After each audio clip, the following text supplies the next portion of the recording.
Hello and welcome back. I am so excited you're able to share a few moments out of your day with me today. And I am wrapping up the definition of confidence. If this is your first time watching the videos, there are 3 other videos, ladies, that break the word confidence down. We go deep into it. I provide 2 strategies and a bonus for each of the definitions for confidence. My reason for doing that is to make sure that we're all on the same page when it comes to the word confidence, so that you can really start to build your confidence. And so my mission here is to help you become more confident, regardless of where you are on your journey. If you are at the beginning trying to establish your confidence, or you're trying to enhance your confidence to make a bigger impact on the world, I am here to help you. My name is Dr. Jacinta Lamantai. I am a general dentist, certified executive coach, and public speaker.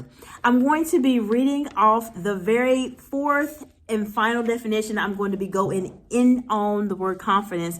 And I actually decided to combine the last 2 definitions into one, only because the content was very similar. And I think we can probably talk about both at the same time. Now, what I did was a Google search. I Googled the word confidence, and it came up with the Oxford Languages Dictionary that talks about the definition of the word confidence. Typically, I would not read from a piece of paper when I'm speaking to you, but because it's a definition, ladies, I just don't have it memorized. So I'm going to go right into it. Okay, so the 4th definition about the word confidence is the telling of private matters or secrets with mutual trust. That is with you telling other people information. Now, I have something about that I'm going to share in just a moment. And then the second portion of that is a secret or private matter told to someone under a condition of trust. All right. When I think about these definitions as a whole, there's a sharing that's going on with this particular definition. There's information that you're telling to people, and there's information that people are telling you. And one of the things I want to encourage you to do when you have this come up is to first be mindful of who you are trusting information to. Look, ladies, regardless of where you are on your journey, if you've experienced it or not, I've experienced it. Everybody is not your friend, and everybody does not have the best intention for you. So you have to really be mindful when it comes to talking about certain things to certain people. That's something you just have to learn from experience. But some good options, if you have something that's a bit sensitive going on and you don't really know who to talk to, is you could talk to your spouse about it. You could talk to a colleague or a friend who may not necessarily be directly in the situation. Or you can work with a coach to kind of go through what the challenges are. Those are some really great ways to be able to have a conversation with someone that is still giving you an opportunity to talk about the issue, but not necessarily in a situation where you're talking to somebody that may not necessarily have your best interest at heart. So keep that in mind. Just really professionally, really be mindful of who you're sharing information to, because what I've seen that happens a lot of time in professional setting is if you go tell somebody else something that you don't feel like don't want to say to their face, which I use a rule of thumb, if I can't say it to your face, I'm not going to say it.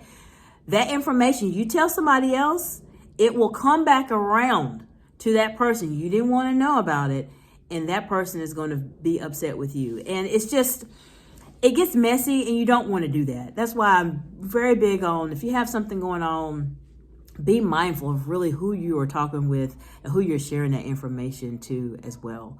But I feel like that is something that a lot of times we don't really discuss in our professional settings when it comes to confidence. Keep in mind, this is all part of the definition of confidence. And so there is some sharing that goes along with those particular definitions. All right, so the next definition that was present was about a secret or private matter told to someone under trust. Now, when someone comes to tell you something, it is a privilege really for you to be on the receiving end of it. that means there is a certain level of trust that this person has. And it's something that I would never, ever, ever take for granted, because people can go talk to other people all day. But if they choose to come and speak with you, then there's something about you that exudes confidence to them, and that not only exudes confidence to them, but it also shows them that you are somebody they can trust.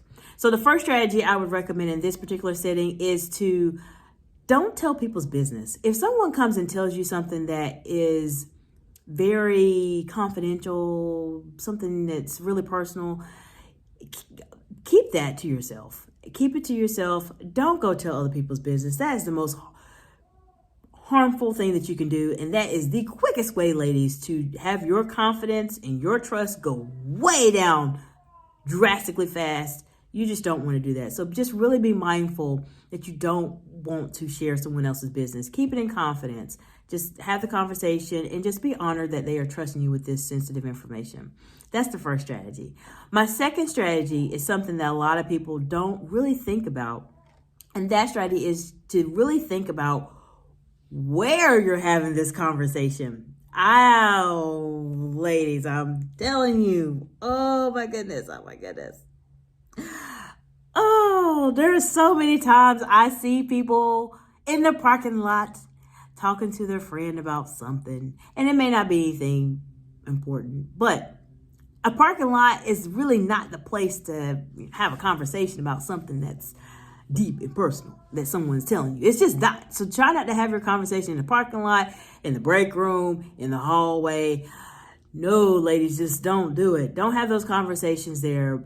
Try to think of better places. So if someone says, look, I need to talk to you, and I need to talk to you just right now. I'm really going through it and I really need help.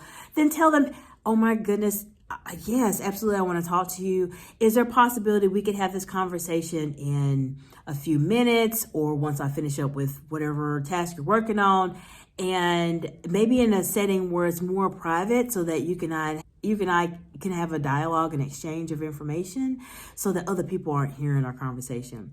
That will at least help to protect you and the person, so that whatever they have going on, that it's not heard by every single body. You don't want people eavesdropping, because you know it, in workplaces and other areas, people eavesdrop all the time. So you want to make sure that you're in a setting where the conversation is somewhat private, that you can have a discussion with that person. Now, a bonus that I want to give you for this particular definition is to listen. Listening is so important. When someone comes to talk to you about a situation that's going on in their life, a lot of times our first response is, I just want to tell you what to do. This is what you should do. That's not necessarily what you need to do. What you really should do is just listen to them. If there's some insight you can potentially give to them, give it to them at the end if you feel like it's necessary. A lot of times it may not even be. Just listen to what they have to say and what they're trying to relay to you. And if there's something that is helpful in terms of a resource that you have, or something that's helped you overcome a similar situation, then provide that resource to them. That in itself helps that person to understand that you are somebody they can confide in, and that you have a certain amount of confidence that you can help them to share their resources and share information that can help them with whatever challenge they have going on. As I mentioned before, confidence is multifactorial. And there are certain aspects of confidence that are universal, such as how we speak, how we dress, and etc. But there's parts of it that are very personal, that mean confidence to you, but not mean confidence to me. And really, I hope that this information has been helpful, this deep dive into the definition of confidence, because this allows us to understand that confidence, there's a lot more that goes into it. It's not a matter of, I look good, I speak well, I do this. No, confidence is much deeper than that. And as I mentioned, in coaching settings, this is what we do. We dive deep to uncover those obstacles. And in this particular setting, I wanted to make sure that I provided you with as much value as possible. and really dive deep into the word confidence so that when there's other videos that I'm going to be posting, that we already have a good foundation as to what confidence is, and we can build upon it to make you as confident as possible. If this information was helpful, feel free to like and subscribe to my channel. And if you want to know more about me and ask me questions about confidence, or you want to get more tips, DM me at Excite Excellence on Instagram and leave some messages in the comments. If you want me to go even deeper into some of these definitions, I'd be more than happy to do so. And I look forward to seeing you on the next video.